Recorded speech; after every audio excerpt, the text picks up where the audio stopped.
গতকাল ফুরফুরা শরীফে ছিলেনই না পীরজাদা ইব্রাহিম সিদ্দিকী মমতা বন্দ্যোপাধ্যায় আসার আগেও কিন্তু বলেছিলেন উন্নয়ন কোথায় হয়েছে, স্কুল কলেজ সব কোথায় হয়েছে প্রশ্ন তুলেছিলেন। এবং মমতা বন্দ্যোপাধ্যায় ঘুরে যাওয়ার পরও তীব্র কটাক্ষ ইব্রাহিম সিদ্দিকের। তিনি বলেন কোনো কারণ আছে বলেই 10 বছর পর ফুরফুরায় মুখ্যমন্ত্রী। শরীফের সংখ্যালঘু মানুষরা ভালো নেই, অন্তত আপনার কথা এটা মনে হচ্ছে? ফুরফুরা শরীফের বহুত গরিব আছে, ভালো নেই, আবার ভালো আছে। কিছু লোক পাচ্ছি, কিছু লোক পাই না। দেখুন বাংলায় বঞ্চিত হচ্ছি তো বটেই, কি বুঝলেন, সংখ্যালঘু মানুষটা তারা পেচ্ছে না, কি বুঝলেন। কংগ্রেসে আমাদের চাকরি 10% দেওয়া হয়েছে, বামপন্থী আমাদের মানে 2% দেওয়া হয়েছে, তৃণমূলে আমাদের 0% চাকরি নেই, হ্যাঁ, শিল্প নেই, কি বুঝলেন। এতে সংখ্যালঘু মানুষ বঞ্চিত হচ্ছে, বহু জিনিসে বঞ্চিত হচ্ছে, পাচ্ছে না তারা, কি বুঝলেন। আজকে যাদের হাতে দেওয়া হচ্ছে তারাই তো সে কিন্তু ভাগযোগ করে নিজের নামে করে খেয়ে নিচ্ছে। সরকার দিচ্ছে ঠিকই, সে তো নিজেরা ভাগাভাগি করে নিজের নামে দিয়ে করে খেয়ে নিচ্ছে, পাবে কোথা, কি বুঝলেন।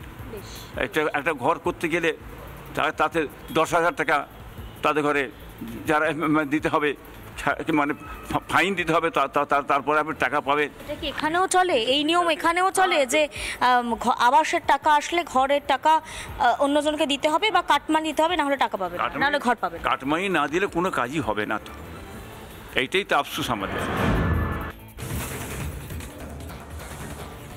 9 বছর পর ফুরফুরা শরীফে মুখ্যমন্ত্রী মমতা বন্দ্যোপাধ্যায়। ফুরফুরায় দেদার উন্নয়নের বড়াই মমতার।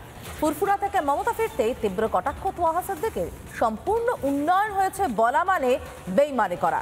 মমতার সঙ্গে ইফতারে যোগ দেওয়ার কিছুক্ষণ পরেই মন্তব্য পীরজাদা তোহা সিদ্দিকের। মমতা ব্যানার্জি যদি বলে 100% হয়ে গেছে, এর চেয়ে বড় বেইমানি আর কিচ্ছু নেই। মমতা বন্দ্যোপাধ্যায় বেইমানি করেছেন? আমি কি বললাম ভালো শোনেন, উনি যদি বলেন 100% কাজ ফুরফুরা উন্নয়ন করে দিয়েছি, এর চেয়ে বড় বেইমানি আর কিচ্ছু নেই। হ্যাঁ, একেবারে ঠিকই শুনেছেন। মুখ্যমন্ত্রী উন্নয়নের ফানুষে চুপসে গিয়েছে। সংখ্যালঘু উন্নয়নের বড়াইও যে শুধু তোষণ আর ভোট ব্যাংকের জন্য তা বিলক্ষণ বুঝতে শুরু করেছেন ফুরফুরা শরীফের পীরজাদারা। তাই মমতাকে বেইমান বলে দেখে দিতেও পিছু হচ্ছেন না তারা। মমতা ব্যানার্জি যদি বলে 100% হয়ে গেছে, এর চেয়ে বড় বেইমানি আর কিচ্ছু নেই। মমতা বন্দ্যোপাধ্যায় বেইমানি করেছেন? আমি কি বললাম ভালো শোনেন, উনি যদি বলেন 100% কাজ ফুরফুরা উন্নয়ন করে দিয়েছি, এর চেয়ে বড় বেইমানি আর কিচ্ছু নেই। একদিকে হিন্দু ঐক্যে ক্রমাগত কোণঠাসা তৃণমূল, ক্রমেই বাড়ছে মমতার গদি হারানোর আশঙ্কা।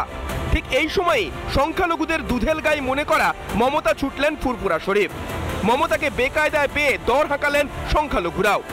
আগে ওনার কাছে আমি 10 দফা পাঠিয়েছিলাম যে এই দাবি আমাদের, আপনি একটু মানবেন। তবে দর হাঁকাহাঁকি যে হবে তার ট্রেলার পাওয়া গিয়েছিল আগেই। মানে তাদের জন্য জগন্নাথ মন্দির হচ্ছে, আমি তাদের খুব খুশি, কিন্তু এটাও মুখ্যমন্ত্রীকে জানতে হবে ওখানে শুধু হিন্দু ভাইয়েরা যায় না, মুসলমান ভাইয়েরা যায়, তো তাদের জন্য একটা মসজিদ কিভাবে করা যাবে এটা ওনাকে চিন্তাভাবনা করার জন্য বলতে পারি। কার্যত শখের করাতের মতো দশা মমতার, না পারছেন ফেলতে, না পারছেন গিলতে। তাই ভোট ব্যাংক বাঁচাতে মরিয়া মমতা মামাটি মানুষের কথা ভুলে শুধু তোষণের জন্য উন্নয়নের বড়াই করে গেলেন। কিন্তু উদ্বোধন করা হয়নি। আমি ডিএম সাহেবকে বলবো যে প্রত্যেকটা উদ্বোধন আমি আজকের দিনে, আজকে আবু বকর সাহেবের মৃত্যু দিবস এবং ফুরফুরা শরীফের আজকে একটা স্মরণীয় দিন, আমি আজকের দিনে সাক্ষী রেখে এই সবগুলোকে আজকে উদ্বোধন করে দিলাম। ভোট বাক্সের রাজনীতিতে তোষণের দরাদরির মধ্যেই আটকে রইল উন্নয়ন। হিন্দু ঐক্য তো ছিলই, গোদের উপর বিস্ফোরা এবার তোহা সিদ্দিকীদের মুখ ফেরানো। তোষণের রাজনীতি এবার বুমেরাং হয়ে ফিরছে মমতার কাছে। 26-এ গদি টিকিয়ে রাখতে পারবেন তো তৃণমূল সুপ্রিমো? রিপাবলিক বাংলা। নানা ধরনের কন্টেন্ট দেখার জন্য লাইক করুন, শেয়ার করুন আমাদের ফেসবুক পেজ, সাবস্ক্রাইব করুন আমাদের ইউটিউব চ্যানেল। পাশাপাশি অন্যান্য ব্রেকিং নিউজের জন্য অবশ্যই চোখ রাখুন রিপাবলিক বাংলায়।